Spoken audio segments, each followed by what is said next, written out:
Hey, Ryan Reynolds here for Mint Mobile. You know, one of the perks about having 4 kids that you know about is actually getting a direct line to the big man up north. And this year, he wants you to know the best gift that you can give someone is the gift of Mint Mobile's unlimited wireless for $15 a month. Now, you don't even need to wrap it. Give it a try at mintmobile.com/switch. Upfront payment of $45 for 3-month plan equivalent to $15 per month required. New customer offer for first 3 months only. Speed slow after 35 gigabytes if network's busy. Taxes and fees extra. See mintmobile.com. Ever find yourself bored or trying to kill time? We have finally found a solution for you. Royal Match. Don't believe me? Let's hear what people say. Royal Match is such a fun puzzle game. There are over 10,000 levels, also a bunch of mini-games, which makes it super exciting. My favorite part? It doesn't need Wi-Fi. I play on my commute, on flights, even while waiting in line. And honestly, no ads, not a single one. That's why I'm so into it. So there you have it, a relaxing, challenging, totally ad-free game that goes wherever you go. Download Royal Match and see why everyone loves it. Hannah Burner, are those the cozy Tommy John pajamas you're buying? Paige DeSorbo, they are Tommy John. And yes, I'm stocking up because they make the best holiday gifts. So generous. Well, I'm a generous girly, especially when it comes to me. So I'm grabbing the softest sleepwear, comfiest underwear, and best fitting loungewear. So nothing for your bestie? Of course I'm getting my dad, Tommy John. Oh, and you, of course. It's giving holiday gifting made easy. Exactly. Cozy, comfy, everyone's happy. Still need a last-minute gift? Don't panic. Tommy John is on Amazon. Get cozy, comfy gifts delivered fast, just in time for the holidays. Search Tommy John on Amazon and thank us later.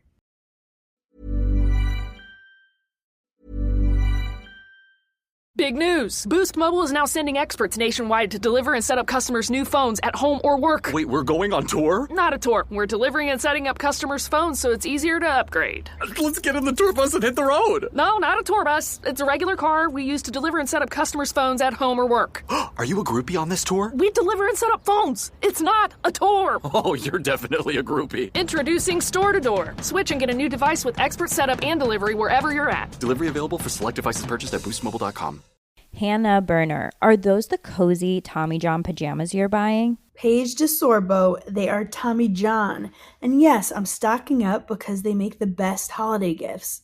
So generous. Well, I'm a generous girly, especially when it comes to me. So I'm grabbing the softest sleepwear, comfiest underwear, and best fitting loungewear. So nothing for your bestie? Of course I'm getting my dad, Tommy John. Oh, and you, of course. It's giving holiday gifting made easy. Exactly. Cozy, comfy, everyone's happy. Still need a last-minute gift? Don't panic. Tommy John is on Amazon. Get cozy, comfy gifts delivered fast, just in time for the holidays. Search Tommy John on Amazon and thank us later.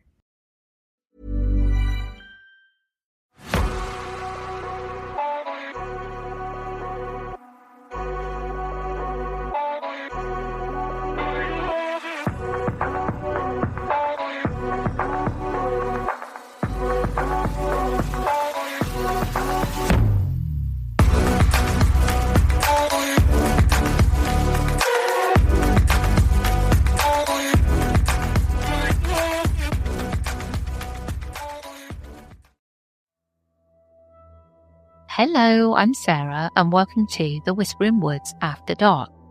Now, before I get rolling with this episode, I want to say I'm sorry about the name of this folklore and about the topic. But I've known about this story for ages, and years ago I was a bit like, I don't really want to share it because of the subject matter. But then I've kind of decided I will share it because we do look at all kinds of folklore. This folklore is old, and possibly it wouldn't be thought of now. I'd like to think that anyway. But I thought, yeah, I'll share it. I do have my reservations, and you'll see why when we get into it. That being said, I hope it doesn't offend anybody, and I hope you enjoy this story and take it for what it is. Now let's get straight into it. Are you ready? For the story. It's a cold winter night on Velvet Street in Trumbull, Connecticut. A lonely back road locals ominously call Dracula Drive. A group of friends creaked along the winding stretch. drawn by a local legend. Their car's headlights carve pale tunnels through the darkness. Branches, heavy with frost, arch overhead. Suddenly, the beams catch something in the road, and they slow to a crawl. A mangled deer leg lies splayed across the asphalt, fresh and bloody.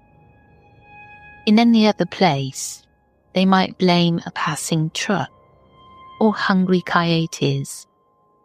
But here, in the heart of Melon Head country, the gruesome find feels deliberate, a warning. The friends exchange looks as decades of campfire stories flood back. Tales of deformed figures in these woods, of animals and people disappearing without a trace. No one waits to find out what left the carcass. Hearts pounding, they inch forward and steer around the severed limb. Later, one friend struggles to put the experience into words. No lie, we found a severed deer leg. It would not be surprising for a car to hit a deer on that dark, windy road. But given the story of the Melon Heads, we had all heard about growing up in Trumbull. It freaked us out quite a bit. With that horrifying discovery in their headlights, the group speeds off into the silent, snowy night, leaving Dracula Drive as desolate and unnerving as they found it.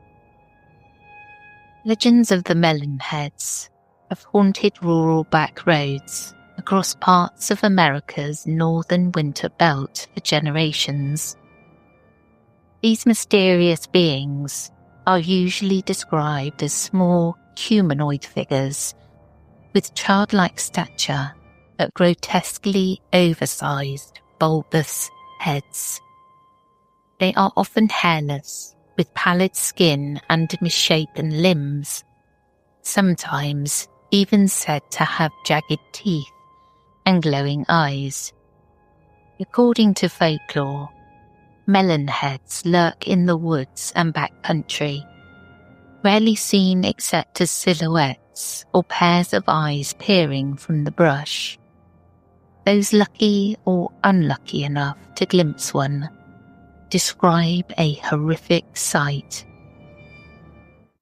All melon head tales share a core of isolation and tragedy. The creatures are invariably portrayed as outcasts, deformed, feral people living on society's margins. How they came to be, however, depends on the state and the storyteller. The melon head phenomenon spans at least 3 states: Ohio, Michigan, and Connecticut, each with its own origin story and favoured haunts. Yet in each place, the lore is coloured by long winters and lonely rural roads, where anything seems possible after dark. In Ohio, melon head lore centres on the wooded outskirts of suburban Cleveland, especially around Kirtland and neighbouring Chardon Township.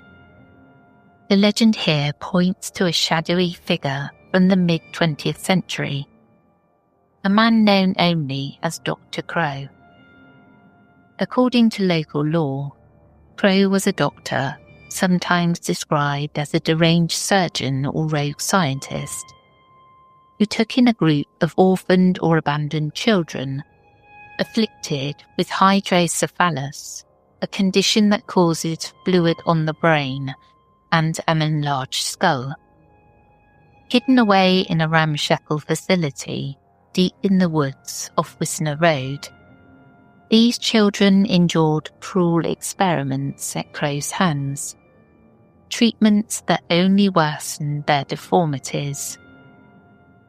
Some accounts claim the doctor injected even more fluid into their brains, making their heads swell to grotesque size. The Ohio tales reach a bloody climax. Eventually, the abused children turned on Dr. Crow, killing him and burning his home or orphanage to the ground. The melon-headed children then fled into the surrounding forests, where they have allegedly survived for decades. In the gloom of the northwestern Ohio woods, they grew older, even reproduced, becoming more wild and distorted with each generation. Local legend insists these melon heads hate outsiders and will attack anyone who wanders too close to their territory. In earlier decades, they were blamed for missing pets and livestock, even the occasional missing person, with some saying they resorted to cannibalism during lean times. To this day, residents whisper that if you drive down Wisner Road on a dark night, you might spot small figures skulking by the trees, watching, especially near the old Crybaby Bridge and the ruins of Crow's compound by the Chagrin River. Many have cruised Wisner Road in hopes of seeing a melon head, and a few have come away with unsettling stories. One local blogger, Jeff B., wrote of an encounter he had as a child in the late 1980s. It was an early autumn night, around 10 p.m, when I heard my dog bark and I ran outside to see what was going on. I found my dog lying there, bleeding. I looked toward the woods and saw what I believed to be a small figure with very pale skin and a large head. When the creature saw me, it ran into the woods. In the morning, Jeff found tracks in the mud, but they mysteriously stopped near a creek, as if the diminutive creature vanished into the water. Another Ohio man, Alex, was once a skeptic until an experience in the summer of 1995 forever changed his tune. He and his girlfriend were parked on a back road in Chardon Township when Alex stepped into the bushes to relieve himself. Moments later, the car's headlights flicked on and Alex's girlfriend yelled in panic. In the wash of light, Alex saw 3 or 4 shadowy shapes skulking through the foliage toward him. One was already at the edge of the road, no taller than 3 feet, and it had the biggest, most bulbous head I've ever seen, Alex reported. The creature's gait was odd and unsteady, its oversized cranium bobbing as if its weight hindered quick movement. Heart pounding, Alex realised the crazy childhood stories might be true. He barely leapt back into the car as a melon head closed in. Heed my words as a warning, Alex later wrote. Don't mess around in the woods, around Chardon or Kirtland, unless you want to come face to face with the hideous melon heads. Theirs might be the last faces you will ever see. The Wisner Road area remains a paranormal hotspot. Visitors describe the unsettling quiet of those woods and the sense that something could be watching from the shadows. Police in the area have mostly written it off as myth. Yet every so often, a new report emerges of a strange blur crossing the road or an inexplicable noise in the dark. As one account on the Weird Ohio website describes, I saw a quick flash out of the corner of my eye, something by a tree. It was very blurry though. I was so scared I screamed. Skeptics insist these sightings are pranks or misidentified wildlife. But in the communities around Kirtland, the Melon Heads are as real as any ghost story.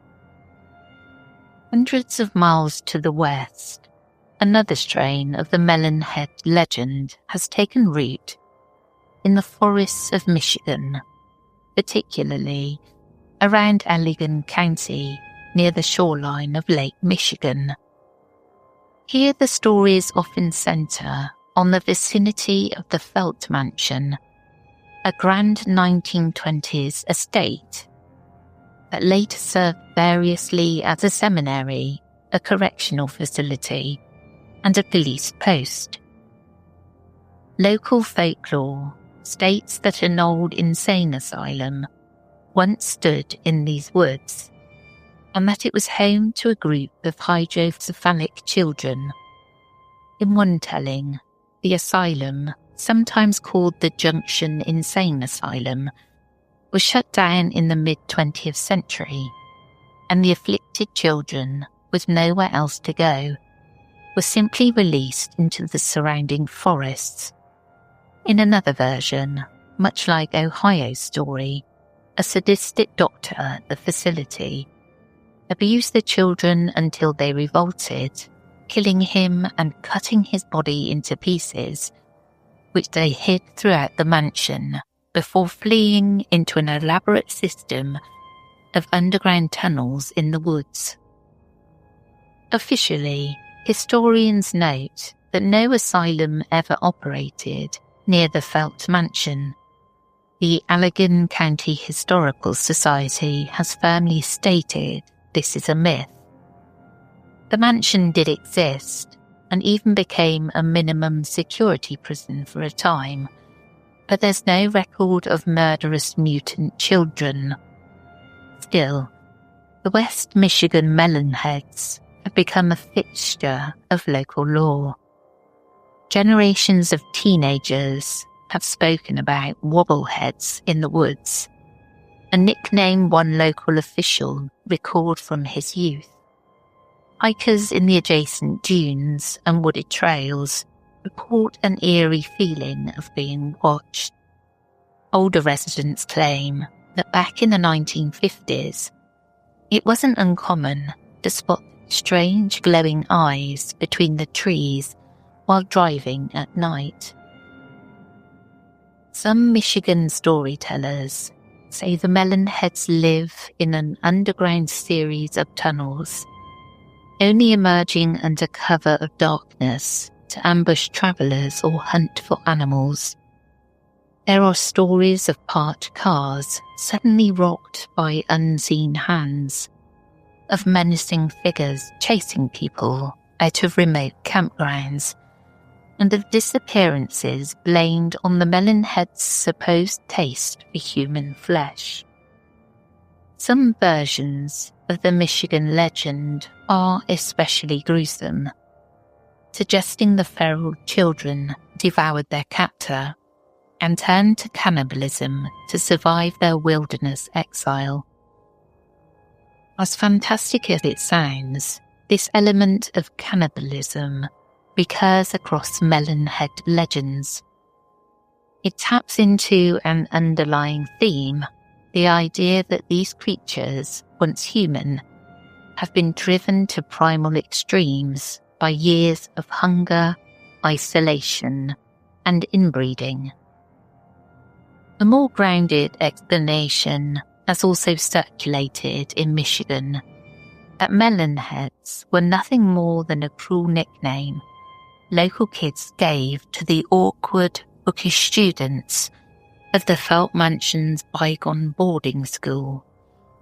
In this telling, there were no monsters at all, only outsiders with big heads full of big brains, ostracised by towny kids. But such rationalizations do little to dispel the creepy allure of the woods at night. Modern paranormal investigators have visited the Felt Mansion area in search of evidence. They often come back empty-handed, yet swear there is an atmosphere in those forests that justifies the legend. Connecticut's take on the Melon heads is perhaps the most infamous, enriched by two separate origin myths and a whole network of spooky back roads. In the forests of southwestern Connecticut, in particular Fairfield County, tales of melon heads have been passed around for decades, largely focused on the towns of Shelton, Trumbull, Monroe, Stratford, and Oxford, among others. One primary legend here closely mirrors the Ohio story. In the autumn of 1960, an asylum for the criminally insane in Fairfield County supposedly burnt to the ground. The fire killed most of the staff and patients, but a handful of the inmates, often said to be around a dozen, escaped into the surrounding woods. These individuals were already unwell, and as the story goes, their time hiding in the wilderness transformed them into something even more monstrous.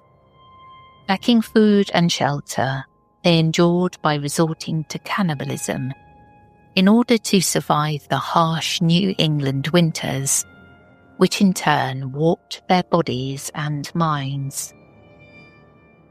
Generations of inbreeding among this feral clan exaggerated a congenital tendency toward hydrocephalus, producing children with swollen craniums and twisted features. By the time locals became aware of them, these, quote, melon heads were an established colony of wild, reclusive people who would attack anyone intruding on their turf. The second Connecticut variation reaches further back in time to the colonial era. It tells of a family in Shelton or Monroe who fell under suspicion of witchcraft in the 1700s. Banished from society, they retreated deep into the woods.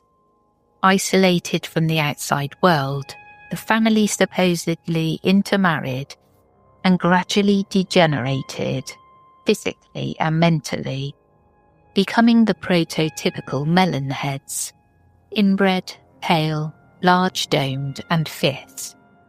This version skips the asylum angle, but arrives at a similar place, a hidden clan of deformity and malice, lurking in Connecticut's backwoods.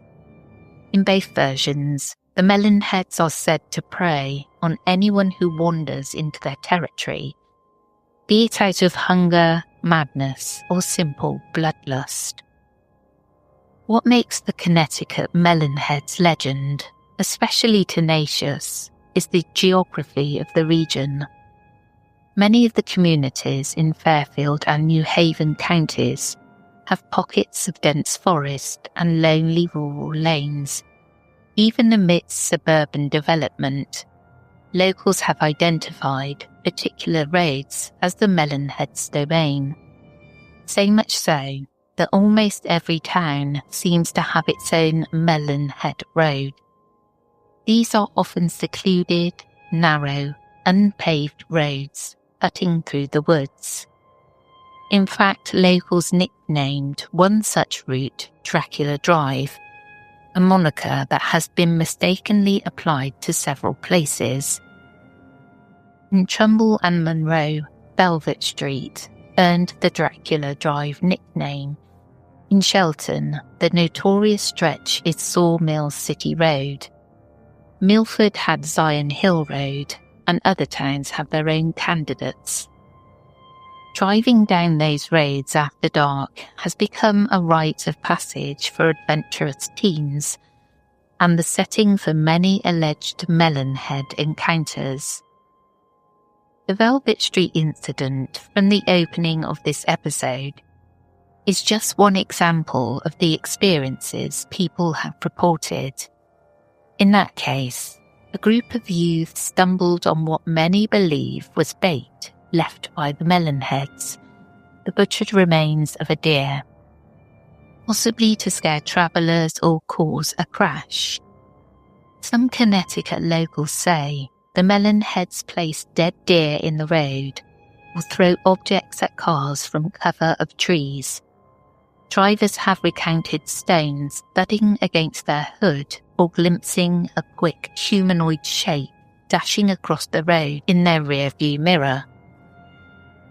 A commenter on one forum described how her siblings saw something run so fast across Velvet Street one night, just beyond their headlights, leaving them terrified. Others tell of hearing disembodied giggling or heavy breathing in the woods along these roads when their engines cut off without explanation, only to find nothing there when they dare to investigate.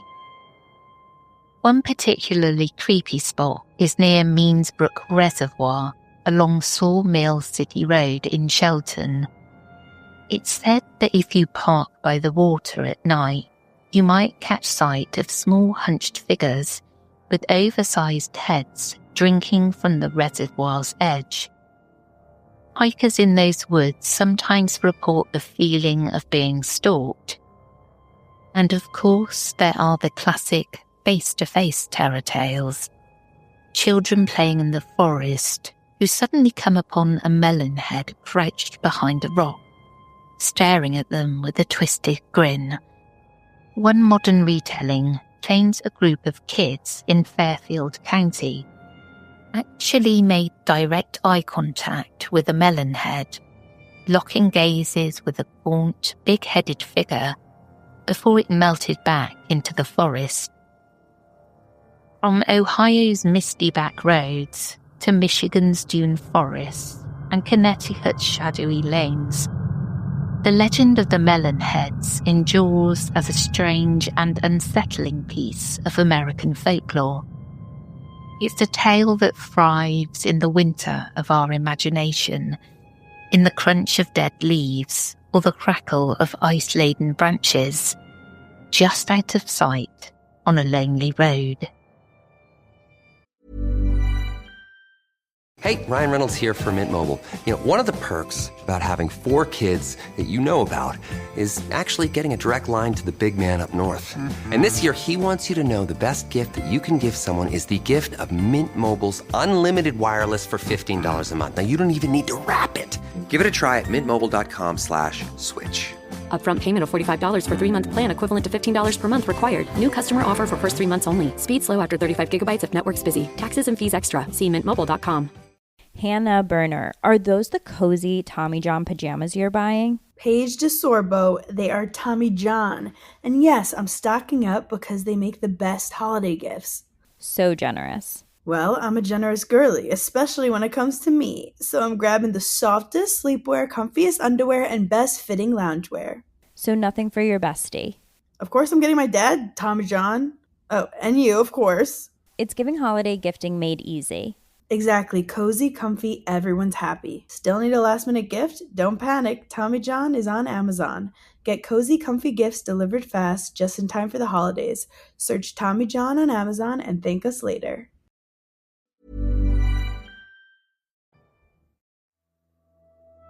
So please don't shout at me, anybody.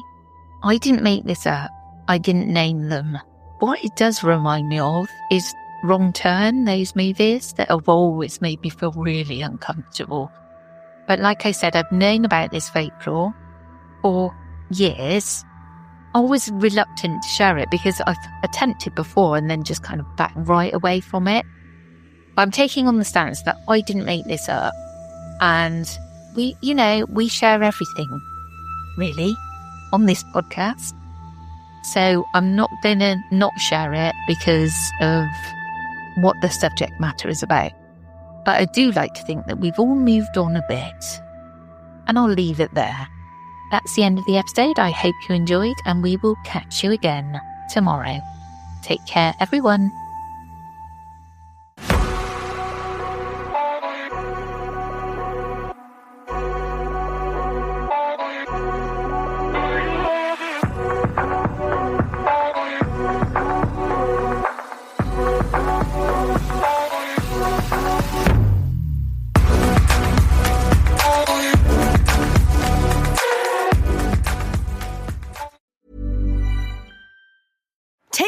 the numbers and supercharge your small business with Xero. That's Xero. With our easy-to-use accounting software with automation and reporting features, you'll spend less time on manual tasks and more time understanding how your business is doing. 87% of surveyed U.S. customers agree Xero helps improve financial visibility. Search Xero with an X or visit Xero.com/ACAST to start your 30-day free trial. Conditions apply. Hannah Burner, are those the cozy Tommy John pajamas you're buying? Paige DeSorbo, they are Tommy John.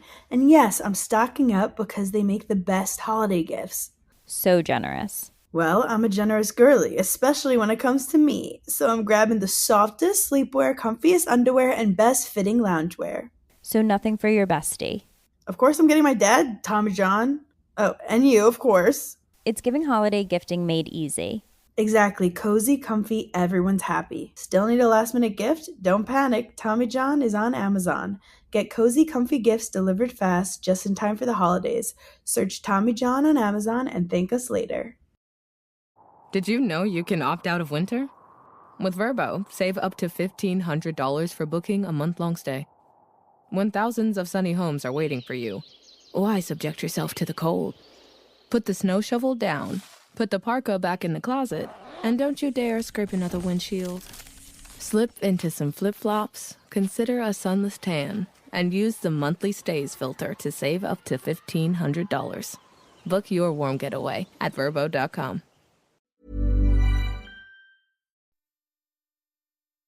The stories told on the Whispering Woods are inspired by historical records, witness reports, and local folklore.